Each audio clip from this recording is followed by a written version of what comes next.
Oh, yes. Let the drum sound, let the beat blast, because we are so back in the apex, baby. And there isn't a single dark cloud hanging over this building or this event. At least that's the way we're going to look at it. We're going to try to be positive today. Welcome to the UFC Vegas 11 preview show, a card that I think will actually be pretty fun. We have a main event that has some stakes, two guys trying to break through, maybe break a little bit of a glass ceiling in a very loaded welterweight division. It's the start of a big month for the welterweight division. This fight, we get the title fight next month. We got Sean Brady, Michael Morales next week. And then we got Ian Gary, Bilal Muhammad coming up at the end of the month. So big month for the welterweight division. So we're going to talk about Randy Brown versus Gabriel Bonfim. We'll talk about another Bonfim who already lost his battle with the scale. And we have the perfect co-host to discuss that. But first of all, I am Mike Heck, and joining me to discuss all the weigh-in festivities, all things UFC Vegas 111 and much more. He is the co-host of this preview show. He's the co-host of On to the Next One, the co-matchmaker, the Prince of Positivity. Gosh darn it. There he is, my best friend, Alexander Kaylee. AK, how we doing? You got that somebody just missed weight by 5 pounds scowl on your face. Oh, you hate to see it, Mike. And it was so early in the weigh-ins. It was 4 minutes. Yeah, it was really weird, my best friend. Ishmael Bonfim, 5 pounds over the lightweight limit, officially 161 pounds. And he was like the 4th or 5th person to weigh in. It was so strange. I have no explanation for it. As always in situations, guys, I like to say, I hope everything's okay with Ishmael Bonfim. It could be some sort of illness. Maybe the guy got sick, but there's no excuse. Generally, there's no excuse for this sort of thing, right? I mean, how do you miss by that much? And it's the second time he's done it too, Mike. I don't remember if you remember the Vince Pichel incident from UFC Sao Paulo. I do remember that. And yes. Vince Pichel was like, I ain't fighting this dude. Yeah, get bent. Vince Pichel essentially said, just like, get out of here. Get bent. And I'm like, well, I don't blame him. And that was only 3.5 pounds. That was 3.5 pounds. So, the fight's going on as a catchweight anyway. Taco Padilla and Ishmael Bonfim. I think I saw on the feed, I think it was Rubenstein who said maximum 25% penalty. And I wonder if Ishmael Bonfim's team knows that, because, again, they were not close to making weight. You tell me 5 pounds, I say, that's got to be 30, 35. Like, I mean, 30 is like the most we normally see, but I wish stuff like that would extend to like 40% or something. But only 25 maximum in Nevada. That is it. That's as far as it can go. So Chris Taco Padilla, listen, he wants to fight. He obviously wants a shot to get his win money. He's got a nice streak. But, I mean, it sucks for him that he has to take the fight under these circumstances. I again, hope everything's all right on the Bonfim side. But also, man, if this is just a weight miss just for, no good reason, it's a really bad look for Ishmael Bonfim. And if he loses, very strong chance he gets cut. Yeah, and look what's happening. Like, the cloud we mentioned that's hanging over the UFC. Like, any weird thing that happens, what the first thing people are going to say is, right? Like that is the first thing that is going to be said all over the Twitter sphere and the social media world. And we'll talk about that. We'll talk about the other Bonfim as well. But please, AK, what else you got? I thought when we got back to the Apex, my best friend, that we would be safe. The Apex is supposed to be a safe space. And we just had chaos, scandal. Almost 3 years to the day of the Derek Mitter Shailin Nurdenbecka fight. Almost 3 years to the exact day. We're back. We're back at this again. Allegations, alleged fight fixing, all of that. Meanwhile, Dana White is firing off some of the hottest, most ridiculous takes I've ever seen. Apparently there's all sorts of articles being written about how powerful of a gambler he is. The Hollywood Reporter, more specifically. But that's another story for another day, unless you guys want to talk about it later. Couple things I got to get off my chest, AK. Please, Mike. One, a warning to the viewers. I told AK before we went live, he is stunned that I'm even speaking to you right now. I literally have not slept in like 36 plus hours. I did BTL. I finished my shift. I was getting ready to play some softball last night. Showed up to the field. Team forfeited. But the plan was, even after softball, there was a journey to be made. I got in the car a couple hours earlier than planned, packed up the pooch, and drove to Massachusetts overnight. Got to our apartment here in Massachusetts at 9:15 this morning. Just enough time for me to take a shower, hop on the computer, and start my shift. So if I'm a little zombie-ish, bear with me. Another thing I will say, and I'll solo screen myself for this. Obviously, we talked about all of the fight fixing allegation stuff ad nauseum on BTL. I think we spent the first 40 or so minutes of the program talking about it, and then it extended a little bit further. I stand by 99% of the things that came out of my mouth. I think Jen and I covered it pretty fairly. We laid it out in a way where we're very fair about it. There is one thing I said that was not true, so I want to go ahead and put the accountability hand up in the air.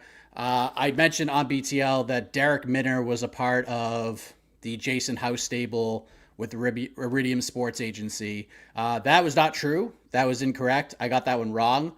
And I don't even know why I said that. So apologies to Iridium.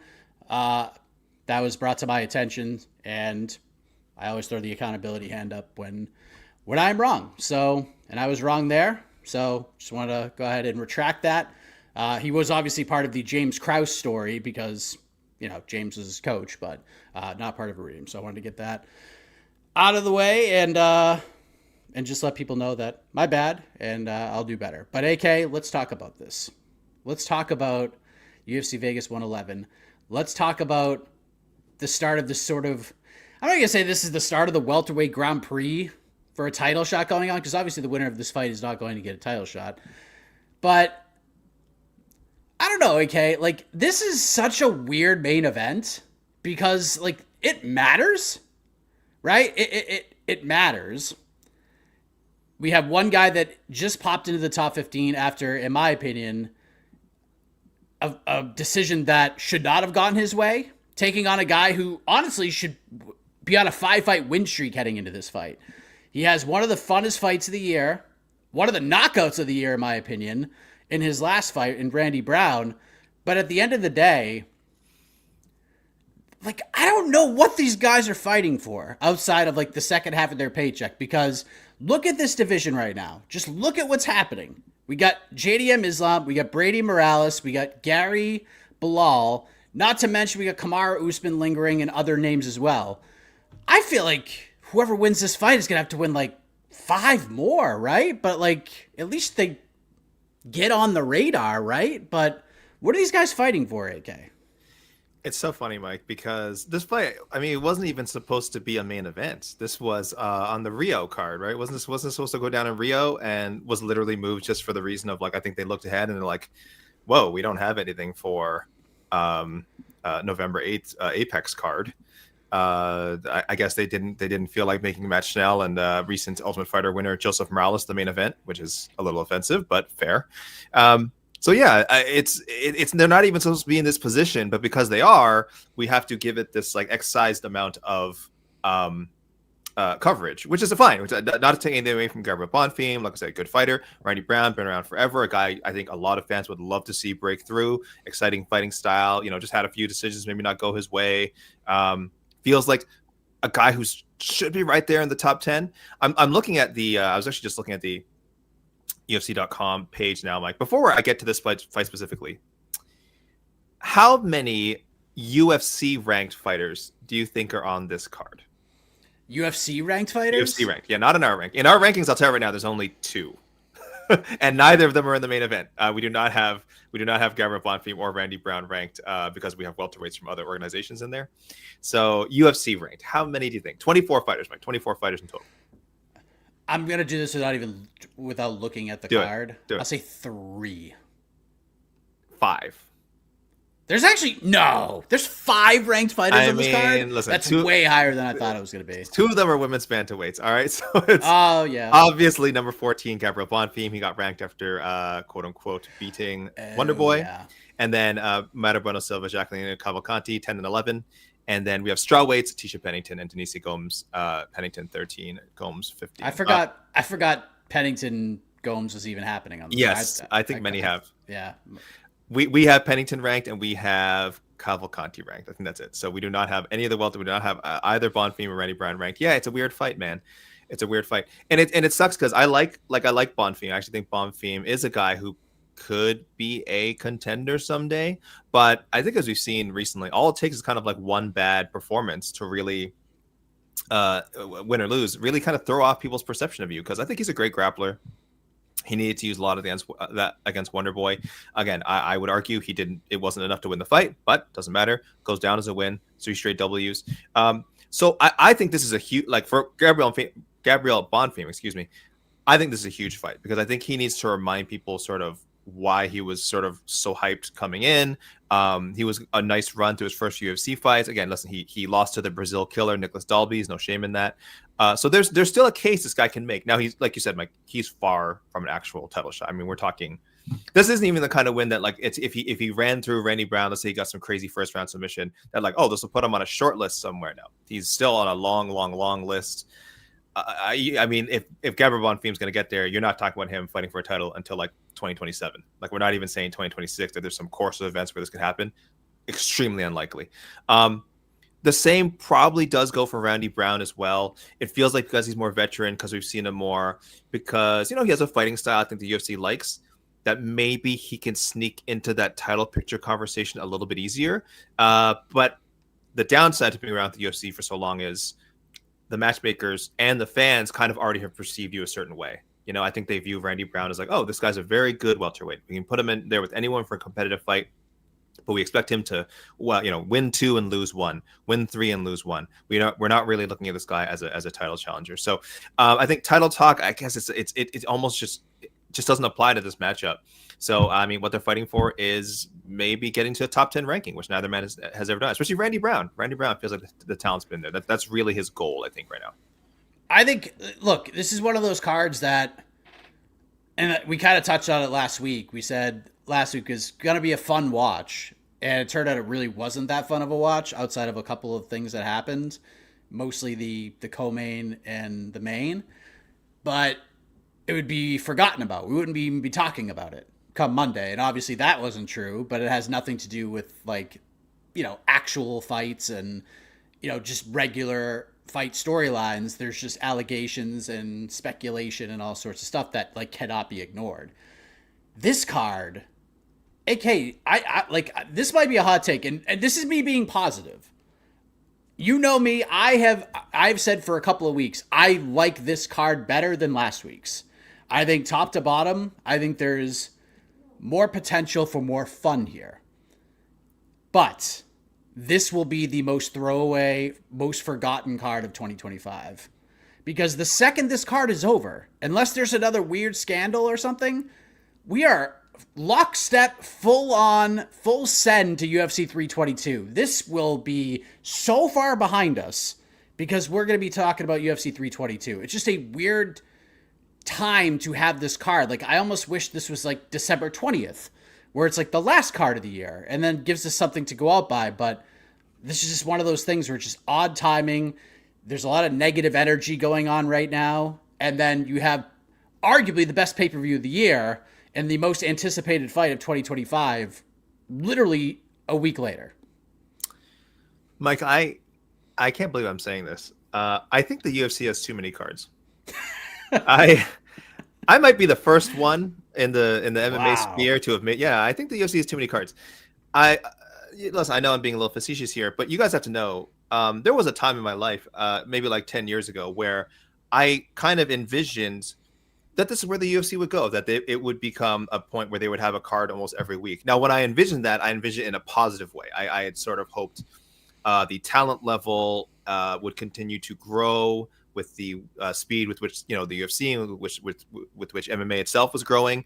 So I like, I'm one of those people. I was really excited when they started doing, you know, 20 something cards a year, 30 something cards a year. I was like all in. Like I had friends who definitely started getting phased out already then, who already started feeling it was getting oversaturated. But for me, I was all in.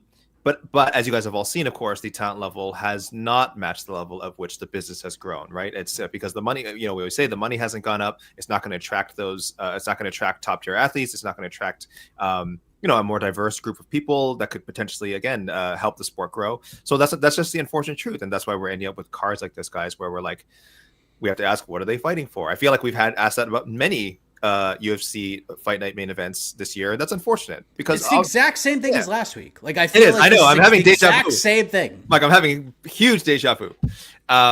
But and it's not just last week. We've said it with other cards this year, right? And it's no fault of the athletes involved. Like this is the 100%. Fighters. Yeah, it's the fighters are taking advantage, have these opportunities, and great for them. But you can't force fans to care about something. So I would love to tell fans, like, listen, Gabriel Bonfim, what a great story he has. Randy Brown, what a great story he has. And they both have great stories.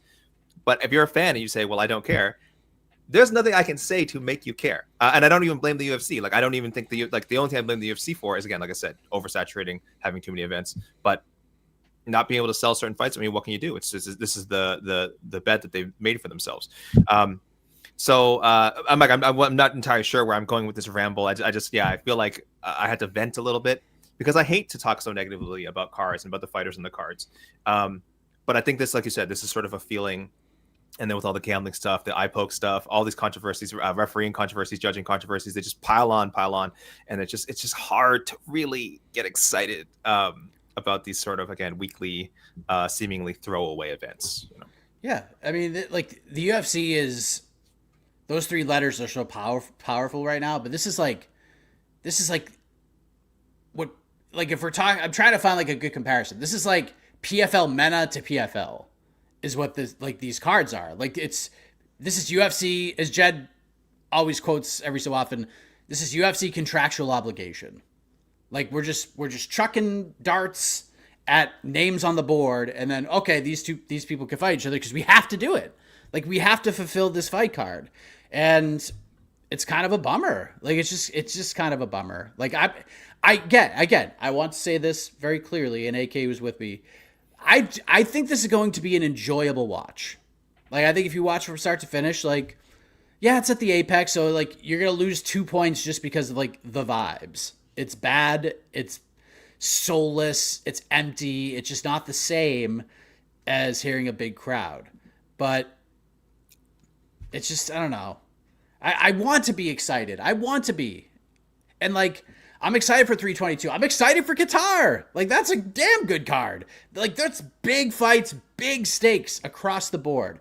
Last week, good main event with 2 surging fighters, but, like, literally fighting for nothing outside of, like, just extending their win streak. Because, not like, Steve Garcia even says it himself. Like, he thinks if he wins, like, his next 3 or 4 fights in 2026, he's not getting a title shot. So how are we supposed to believe in him to fight for a belt in 2026 when he doesn't even believe it, which I respect the hell out of. That is a realistic view. He might be the only realistic fighter on the roster right now. And same with this welterweight fight. Like, it's a good win, put you like a notch up a little bit. Like, Randy Brown will be ranked, but like, who's he gonna fight? He's gonna fight a dude outside the top 15 more than likely, who's on like a 4-fight win streak that nobody else wants to fight. That's kind of where we're at right now. But I do like this fight. I am intrigued by it. I think Randy Brown is vastly underrated. And I think Gabriel Bonfim is a good fighter.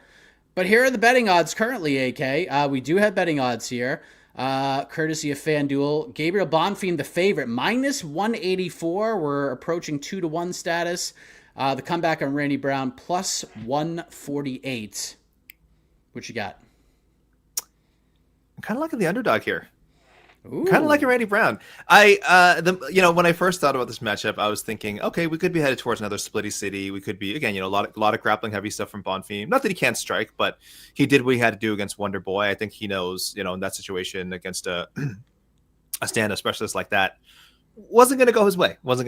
If he tried to engage in a kickboxing battle with Wonder Boy. So, he did what he had to do. He might mix up a little bit more with Randy Brown, but Randy Brown is also really dangerous on the feet. And, he's got those physical dimensions that are just like so tricky for anyone to deal with. So I think, again, we will see Gabriel mixing the martial arts, or say maybe not mixing the martial arts, and again, focusing on wrestling, jiu-jitsu and such. But a difference between this and the Wonder Boy fight is we are talking about 5 rounds. As far as I know, I'm just checking real quick. Gabriel Bonfim has never had to go 5 rounds before. He's been booked in fights that are 4 or 5 rounds, but he's never fought past the 3rd. That's a big deal, man. That's a big deal. Randy Brown, I guess he hasn't either, right? Not in the UFC, right? No, this is his first UFC match. Yeah, Randy Brown hasn't. I'm looking through his regional career, has not ever. But I don't know why. I just have more belief in him in a longer matchup. I think maybe it's because that's never been part of the Randy Brown story. I've never seen him go the distance and go like, oh man, Randy Brown was really gassed in that third round. Thank goodness that he managed to fight to the bell. Like he's in pretty good shape and he's pretty good at conserving energy. He fights within himself, I guess is a very like kind of vague way to put it, but I think you guys know what I mean. I could see him getting out grappled early on, but conserving his energy, defending smartly. Not just trying to force scrambles that'll again drain his gas tank, and then maybe pulling away in the third, fourth, and fifth round. So I'm gonna go with Randy Brown for the upset by decision. I say unanimous decision. I kind of like Randy Brown too. I think he's even though Bonfim like has like a more I don't even know if it's like meaningful win is a stretch, but Wonder Boy is like a good name, but there are very few who think he even won that fight. So like he didn't get a ton of momentum. And then like Randy Brown, like I think that is one of the more forgotten fights of the year with Dalby, and it was so good. Like I went back and rewatched it. It is sick. It's such a good fight, such a nasty knockout. I think Randy Brown got hosed out of a double bonus. It was an incredible performance, and I think he's got a little bit more momentum right now. So I will go Randy Brown as well. I don't think he gets a finish. I think he wins a decision. I think it's one of these fights where, like, and I talked to Randy, and he basically said himself, like, unless he hugs me the entire fight, he's not going to beat me.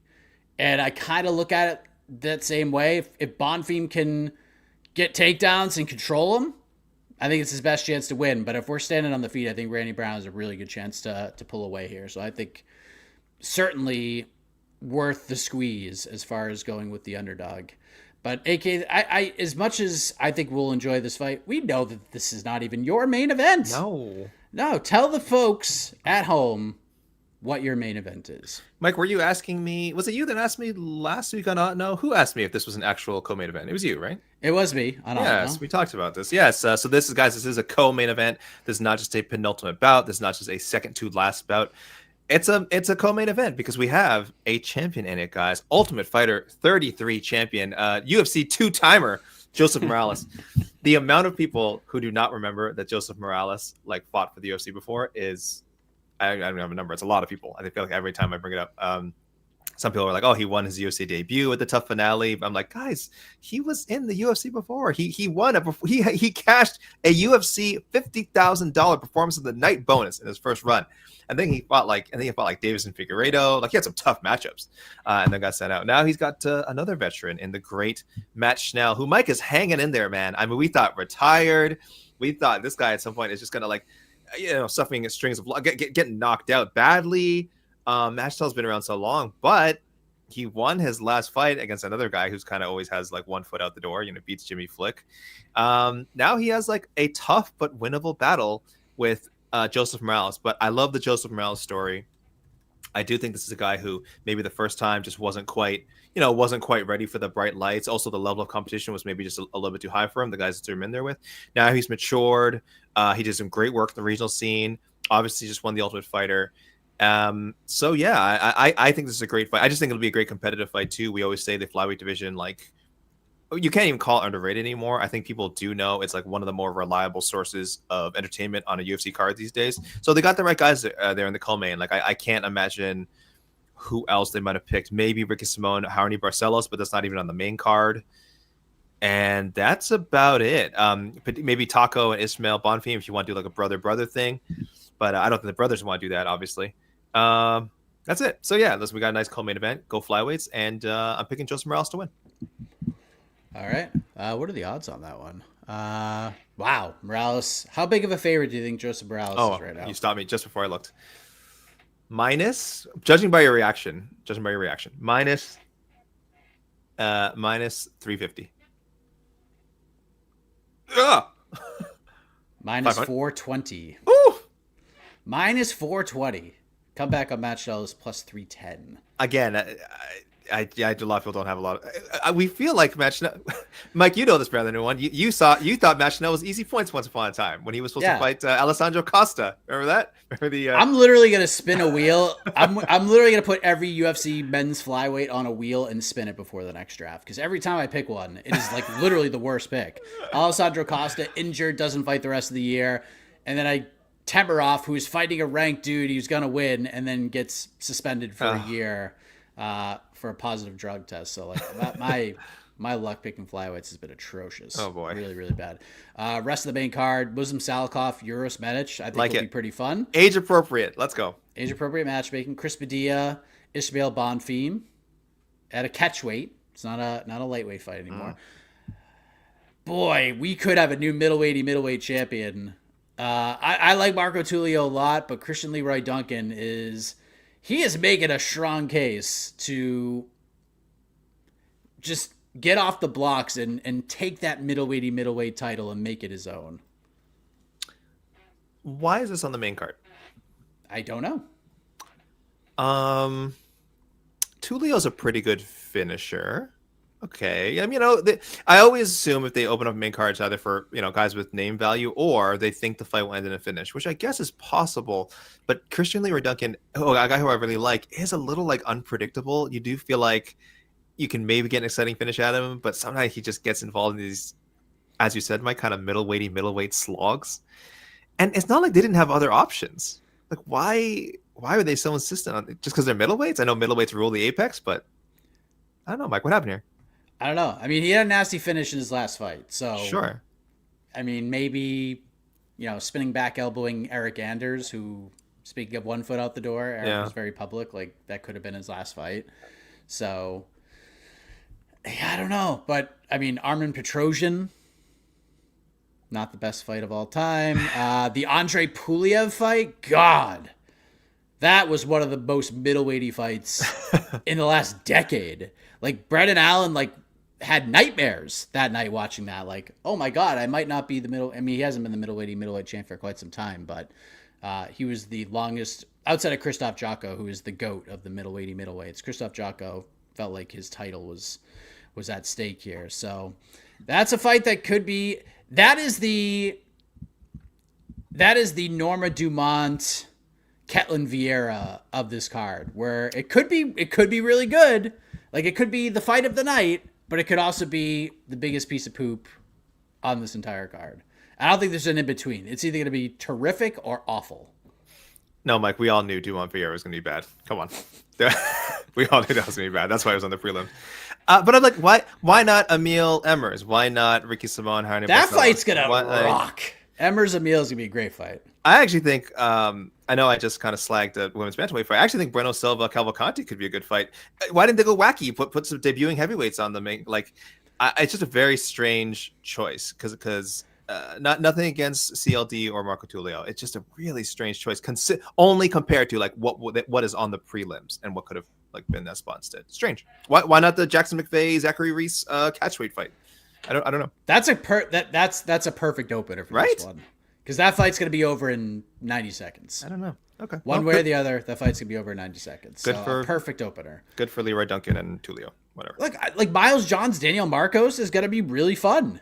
Pennington Gomes, I don't think will be all that thrilling, but it'll be a technical fight between two ranked strawweights. That's how I think this goes. And Tisha's it's probably going to go to a splitty. It's just how Tisha kind of rolls at this point. We have the rest of the main card. We're kind of going down from the main card. Featured prelim, as we mentioned, Hyder Emil, Jamal Emmers, terrific fight. Love it. Ricky Simone, Ione Barcelos, terrific fight. Mayra Bueno Silva, Jacqueline Cavalcante, really good fight. This is a good one for Jacqueline Cavalcante. This is one to get her over the hump, I think. People look at her as a for real. She wins this fight. I'm waiting for you to get to Hockett, Jimenez. Yes, Josh Hockett, Max Jimenez. That's a heavyweight fight. It's a heavyweight fight. They must be banking Hockett. I should tell you guys. Do you guys know who these guys are in the comments? You guys know who these guys are? I think everybody knows who Josh Hockett is. He's a character. Yes. 6-0. One guy's 6-0, 6-1. Like, this is the state of the heavyweight division. It is so. What a strange, like, and again, I think, you know, you look at this, you say, well, both guys are finishers, but I think you guys like don't realize how bad the level of competition is that a lot of these guys are facing before they get to the regional, before they get to the UFC. Now, Hoket did fight for LFA and Bellator, so I guess make of that what you will. I didn't. He was very good for Bellator. Sure, like, he's one of those guys where like if Bellator like knew how to promote talent. Yeah, and this is before he got the pro wrestling gimmick that he is currently on right now. Yep. I like Josh. Like, I've interviewed him several times, and it was funny because before his LFA fight, I did like a 30-minute interview with Josh, and I sent it over to Casey, and he watched it. He goes, "Wow, I really like this guy." And then after that win at LFA, he said a bunch of nonsense on the mic, and Casey's like, "Okay, who's that guy? Because that's not the guy you interviewed." And then the dude who fought at the Contender Series is the same exact way. He cuts a promo, and it's super weird. And of course, he's a heavyweight that finishes fights and is good on the mic. He should call out Derek Lewis pretty much immediately, because that's what the UFC does. You win one fight, you become sort of a headline. They throw you in a main event with Derek Lewis in your second fight. They should absolutely do that. I don't like. Or he should call for it. I don't like his chances against Derek Lewis. I feel like Derek Lewis will. Anyway, but yeah, there you go, guys. There's your heavyweight. You want a little taste of heavyweighty stuff? You don't have to wait long. It's not pretty early on the card. Yeah. For those wondering, Josh Hoket -420 favorite. Huge favorite.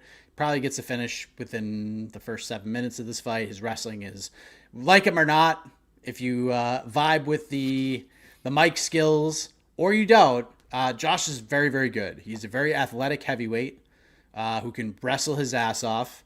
And if he gets you down, you're kind of in big trouble. So he's a guy who could actually make some waves. Hopefully people will kind of like veer more towards the actual fighting itself. Yeah. And then we talked about Pennington Gomes, Johns Marcos, Reese McVeigh will kick things off. Shout out to David Chachi. Doing it again. What? More membership roulette. You don't have to do David that. Chachi said that. What a legend. I think it's the second time in a week he's done this. Thank you. Absolute hero.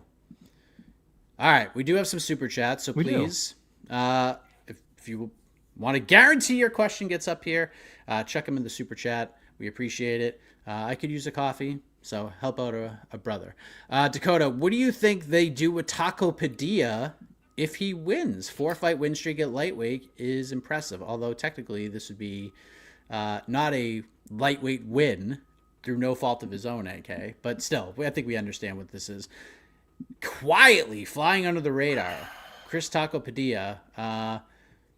Every time I see Taco on a card, I think of our old pal Casey Leiden. Mm-hmm. That's his guy, training partner. So, what do you do with him? I don't know how far he goes with a win here with this division. But what say you?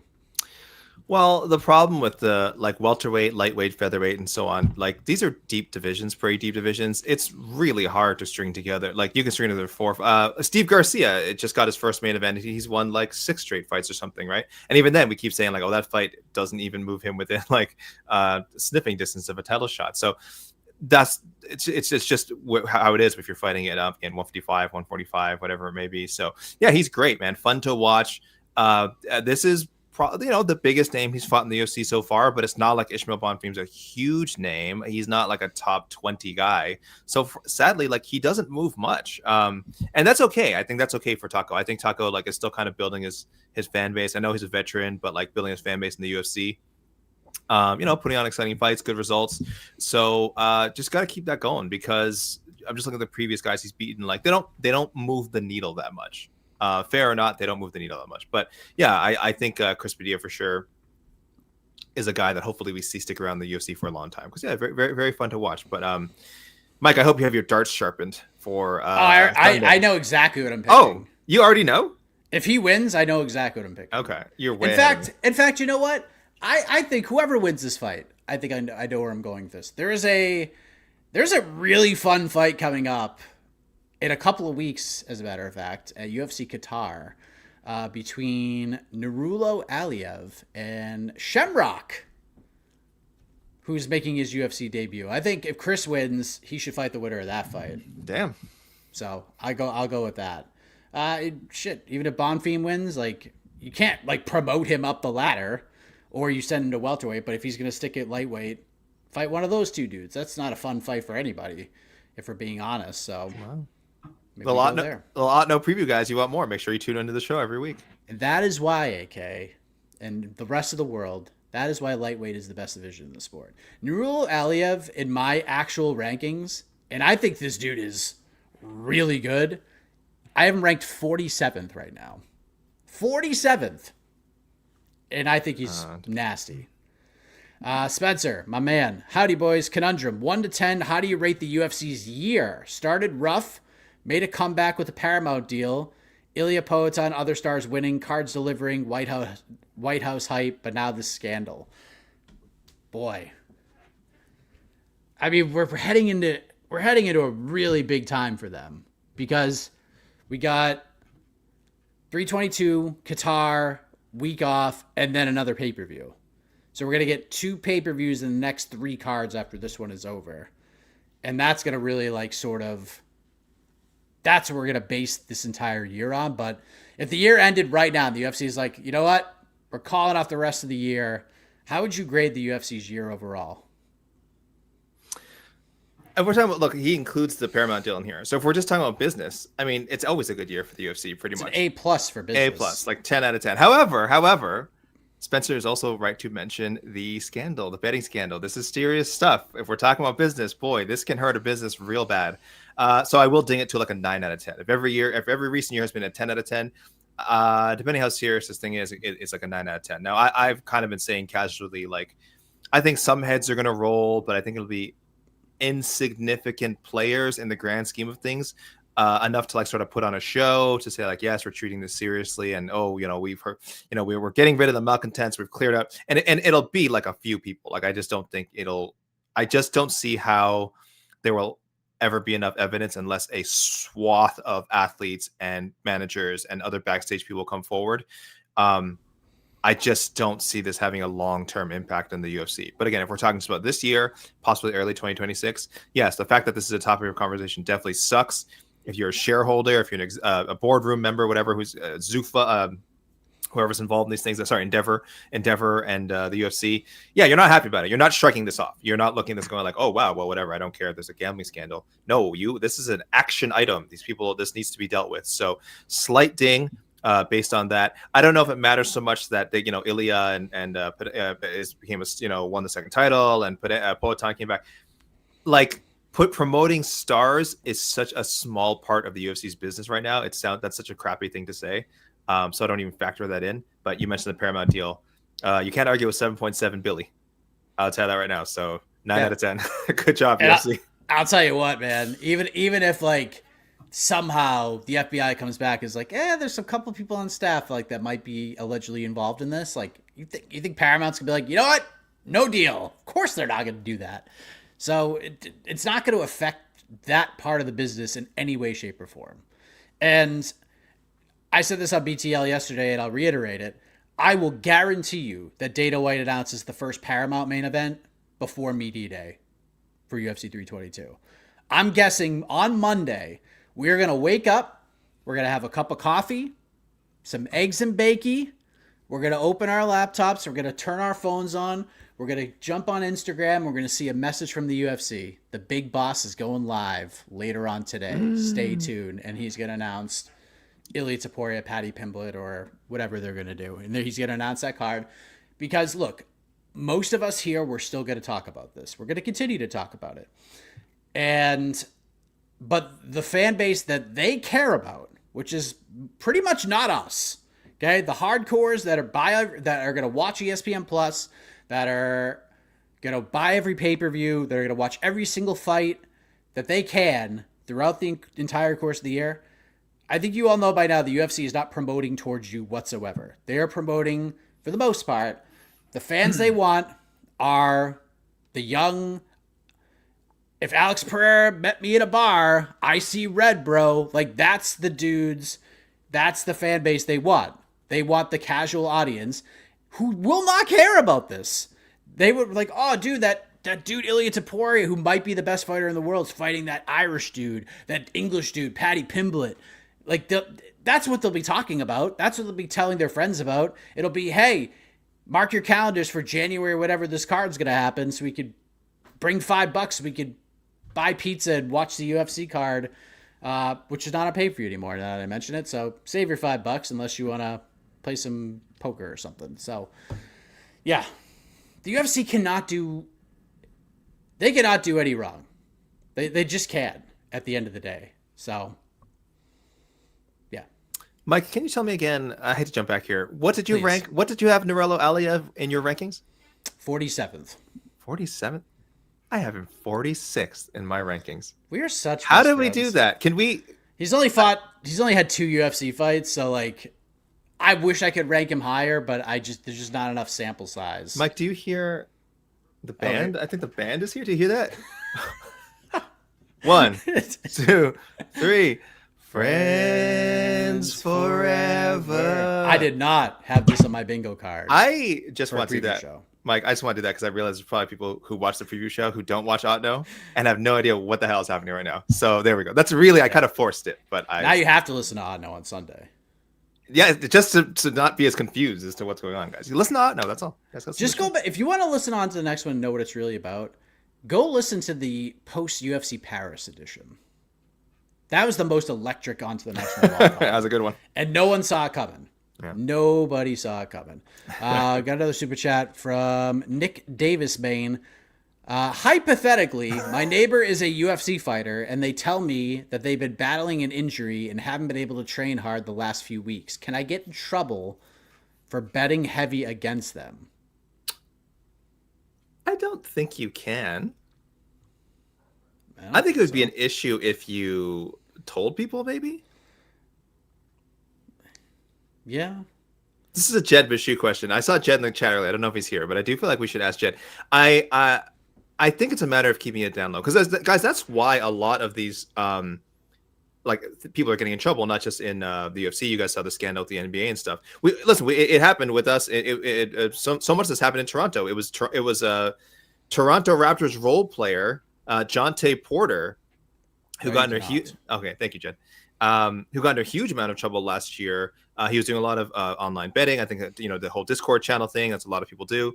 And I think the problem was that the information that he was going to, underperform, or I think it was actually even just like get an injury during a game and like go out during halftime or something so that he wouldn't his props. It's not that it's obviously that he did it is bad. Obviously that someone knows it was bad. It somehow got out that more people found out about it. So I think you're really in trouble if you started like spreading it and trying to get more people to make money and started this whole thing. I guess Jed's right. I guess, as long as you're not, necessarily directly involved with this person's training camp management, you'd be okay. Jed also says, in this scenario, you have done nothing wrong. Now the fighter can get in trouble with the UFC, but they're not in trouble legally either unless you bet for them. So, hypothetically, sir, I would say go for it. I guess, right? Just don't brag about it. Don't brag about it. That's all. So I get like betting heavy. I mean, are we talking like $100? Because that's like a big bet for me. Mm-hmm. Like if you go and drop $10 million on against this fighter, yeah, there's gonna be, there's gonna be an issue there. Like if we get a DraftKings sportsbook tweet played on the broadcast, one DraftKings bettor just placed $10 million on Mickey Gall to beat whoever. Like, might get in trouble for that one. So, bet small, don't go too heavy, and don't tell anybody. Because if you tell people, then everyone's going to do it, and then we're going to see the betting line go up 100 points, which is going to be a flagged fight. So, yeah. Or just do what AK says. Just don't bet. Ever. Don't bet on MMA. Ever, guys. Just not why. Just it can't be that fun. It's a little fun. But Jed has a blast. And his show is great. It's a great program. No bets barred. Check it out. It should be a big one for UFC 322. All right, let's get a couple of other questions. Yes, guys, send in your questions now. Let's see what we got. I know Joseph's always got something. Let's see if there's anything we haven't touched on yet. We touched on that. I'll throw the low-key banger question out. Sure. What is everybody sleeper fight? -13, Tisha Pennington versus 15, Denise Gomes. Tisha has won 2 in a row. Denise's won 4 out of 5. Winner will get a top 10. It's not bad. I think Denise has a habit of drawing some people into some fun fights. So I could see if she can finish Tisha Pennington, that'd be a huge feather in Denise Gomes' cap. Tisha Pennington has never been. Hold on. Yes, never been finished. That's right. She's gone to a decision many. 20 out of 22 pro fights. Mike, Tisha Pennington has gone to the cards. I'm trying to. What were her 2 finishes? She has 2 finishes. Juliana Lima. Oh, and Sam Hughes. I was just gonna say it. Damn it, AK. I'm sorry. I didn't know you were trying to. I had it. Yes. There were 2 days. Yeah, Sam Hughes and there's somebody else I was thinking. It's like one or the other. But that was like Sam Hughes taking that fight on like 2 days' notice, and it was just like, why are we doing this? If you bet the over on Tisha Pennington for the last like 10 years, you would own part of the UFC right now. You would be doing amazingly well. My goodness. Winner's not getting a top 10. I can tell you that most assuredly. The winner's not getting a top 10. I have no idea. I had to look at the strawweight top 10. I mean, I don't think it's out of the. I mean, the problem with Tisha is she's fought like every single woman already. Yes. And lost to most of them. Yeah, but she's peaking now. She's peaking at the right time. I mean, maybe. The problem is like, I think Alexia Tainara is like better than most of these women. Yeah. And I think like she's the one that I would like to see get a top 10 immediately. Like I would give her Jessica Andrade right now. Like if that somebody like that, I'd give her that litmus test right now. I think she is good enough. So, you know what? If Tisha wins, that's who she's fighting. She's gonna have to fight Tainara next, and boy, that could be a rough night for her. This whole card is kind of made of sleeper. I think that's why it's a weird question. I was like, we kind of named like a bunch of fights. We're like, oh, this fight could be good. This fight could be good. This fight could be good. I'm like, yeah. And but like none of these are fights that are jumping off the page at you of like, oh my, like your average fan's like, oh my gosh, I cannot wait for Ricky Simon and Jaime Barcelos. But that could be an amazing fight. Those are 2 great bantamweights. So the whole plane is made out of sleeper. Yeah, I mean, I'll go with Jamal Emmers and Hyder Emil because like no one's talking about that fight. But yeah, it's an Apex card. So like literally, the main event is a low key banger. It is, right? If this was on another card, it's not supposed to be the main event, right? Yeah, like if Randy Brown versus Gabriel Bonfim was on UFC 322, that's not even an ESPN fight. Like that's like the Fight Pass, like that's the featured Fight Pass prelim fight. You know what I mean? And it's a good fight. Like it's a great. It just adds depth to like a card like that. But yeah, like I said, this will be a fun watch. We'll enjoy it. And when it's over, we're going to be like, sweet. We are 5, 6, 7 days away from UFC 322. And it's going to be spectacular. Guys, did you hear Marcus Buchecha is back? Time to write home. Yes, fighting Kennedy Nzechukwu. And where else could a fight of this magnitude happen, AK? There's only one building and one building only. And it's not Madison Square Garden. It's not T-Mobile Arena. Heck, it's not even whatever theater they had that random UFC Las Vegas event headlined by Merab Dvalishvili and Piotr Jan. Oh no, it is at the world's most famous Apex, final card of the year. Heavyweights, getting after it. And I truly, truly hope that is the first fight of the card so we can all watch it together. Just like we did with the last Marcus Buchecha fight, because it was terrific. Justice for Budai. This is bullcrap. People, who cares? We should be talking about Octagon 81. All right, December 28th, guys. I think you need a subscription to Octagon TV, octagon.tv, or I think you can order single events. I'm not sure, but hey, get a 1-month subscription to octagon.tv. Watch a pay-per-view. Okay, Martin Budai is in the heavyweight main event, challenging champion Will Fleury. Okay, in Prague. So. Justice for Budai, guys. This is bullcrap. Why is he's too good for the UFC anyway. I'm glad, good for Buchecha. I'm glad he's in the UFC. But Budai should also still be in the UFC if he wanted to be. Maybe he has found greener pastures. Forrest, do you think Dana caves and books Jones versus Pereira for the White House? Absoluta equivalently. All the lootlies, all the apses. Unless John gets in serious trouble somehow. Unless he fails, fails a drug test. That's a big unless. I honestly, I'll go unless he is imprisoned or super fails a drug test, that fight's gonna happen at the White House. I will be stunned if it doesn't at this point. I'm of the opposite, man. I'll tell you something. I'll say right now, I don't think Jones and McGregor are getting on that card. They might be planned for it. I'm saying, kind of what you said, the unless. The unless is hanging in the air for me. I think stuff's gonna anything could happen that could prevent those two guys from being on the card. If I were a betting man, if it were I had to choose between either or none, I'm going none. I just don't think it's gonna happen. So it's gonna be a big card no matter what. How they're gonna load it, I have no idea. They might have to rely on Kayla Harrison, God help us. But I don't know. I don't trust either of those guys to show up. I mean, the question is, will Dana cave and book that fight? Will Dana go on Instagram and announce that John Jones is fighting Alex Pereira at the White House? Not saying it's going to happen. Will that fight be announced? Will we see a poster from the UFC social media accounts with John Jones and Alex Pereira with the White House hologram, so to speak, behind the two of them? Will that fight be announced? Whether it happens or not, will the UFC announce that fight is happening? Oh, I'll do you one better, Mike. Oh, it'll get announced, all right. You know who's going to announce it? President Donald Trump. Yep. Because I feel like he has been either one step ahead or way, way too far ahead of the UFC. I'm not sure. I know we don't even know when this friggin' card is happening. It's had 8 different dates already. It's not even. We're 6 months away. Your president broke the news. You guys got to remember. You got to go back. It wasn't Dana White who broke this news. It was the president. Obviously, very quickly confirmed by Dana White that same evening.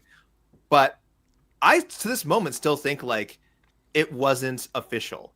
But then once President Trump said it, then Dana White's like, okay, I guess maybe they planned for it. I was like, okay, well, I guess the planning just became practical. Now we are working towards it. And then he announces June 14th. Donald Trump announced June 14th. That's when you guys see that June 14th date. Remember, that did not come from Donald Trump and the UFC, from Dana White and the UFC.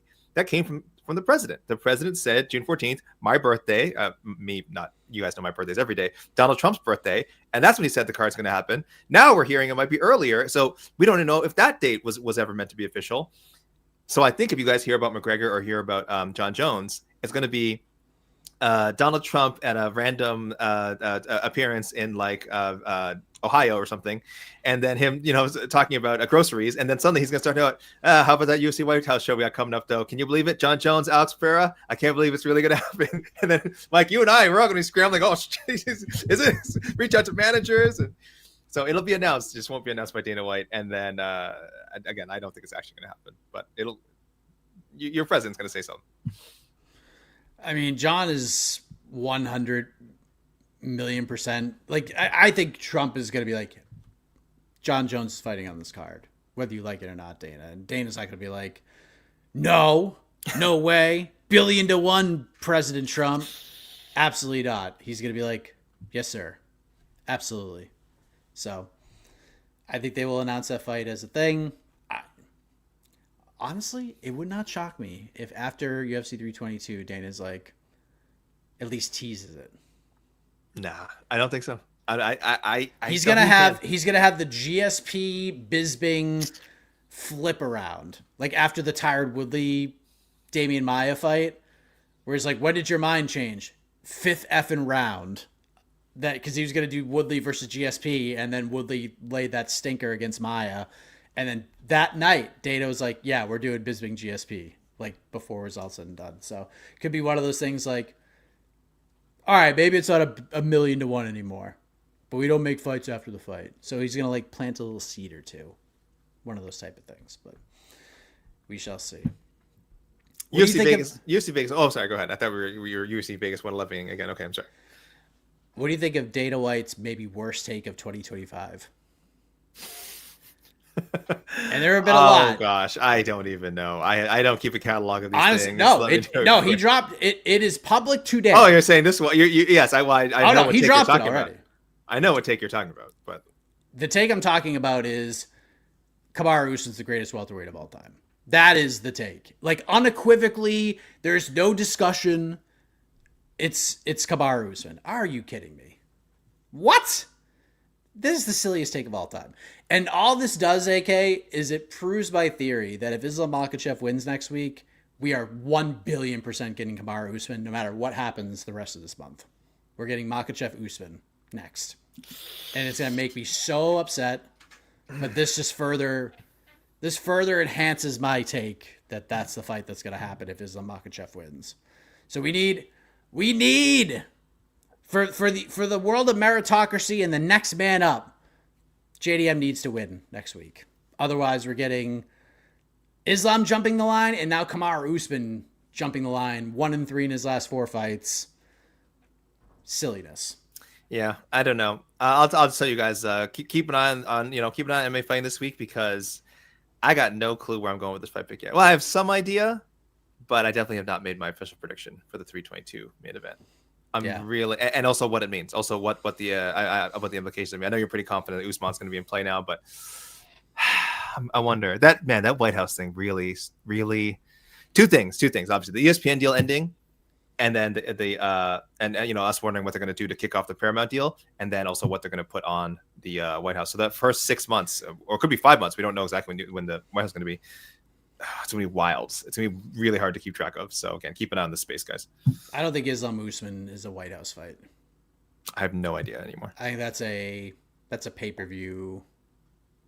Like, they go to like New Jersey with that fight or something. They go to Newark for like a big Paramount card. We need Derek Lewis on there. You know who's going to be on UFC Derek White House? Lewis should be Derek fighting. Lewis will be on there. See, if the UFC and the world just listened to me and just did Tom Aspinall versus Derek Lewis right after Derek Lewis beat Tyson Teixeira, we would not be in this position right now. We would be in a much happier place with the heavyweight division. Not that it would be better or great, but at least we're not like rebooking another fight. We're not running it back, a no contest. There wouldn't be an eye poke. It would just be, the fight would be over in like 90 seconds, either way. And Derek Lewis wins. It's a great moment. He says something hilarious. He's the man. Tom beats Derek. Yeah, we knew this was going to happen, but at least you got to see Tom Aspinall fight. And now look at the position we're in. What a time. What a time. As I was saying for the UFC Vegas 111, Mike, let's just enjoy the show. Let's, we're looking to, thank you people for the questions. Obviously, we're answering questions here. We didn't bring these up, people. The good people of the MMA fighting community brought up these questions, Mike. But let's focus on the now. Let's live in the now. UFC Vegas 111, Bonfim and Brown. Yeah. Excited. What's that? Oh. We know what that sound means, AK. Means it's time to go. It's a good vibe. It's a good vibe. Hopefully you guys have good vibes heading into UFC Vegas 111. Look, no matter what the cards are, we're going to be here. Who else is giving you preview shows, fan Q&As 30 minutes before the events, post shows afterwards? Every single card, not just the big ones, the little ones, the Apex ones, the ones in Kansas City, the ones in Moncton. We're here for all of them. Every single one. Who else is doing that? Who else is giving you that every single week? So it doesn't matter what the card looks like or what we say about it. Regardless, we will be here for all of you. So join me tomorrow, 3:30 p.m. Eastern Time. We'll answer some more questions. We'll have the post-fight show afterwards. AK and I will do some matchmaking on to the next one. What a weekend it shall be. And then we can turn the page to UFC 322. So for my best friend, Alexander K. Lee, I am Mike Heck. Have a great rest of your Friday. UFC Vegas 111. 111. Bye-bye.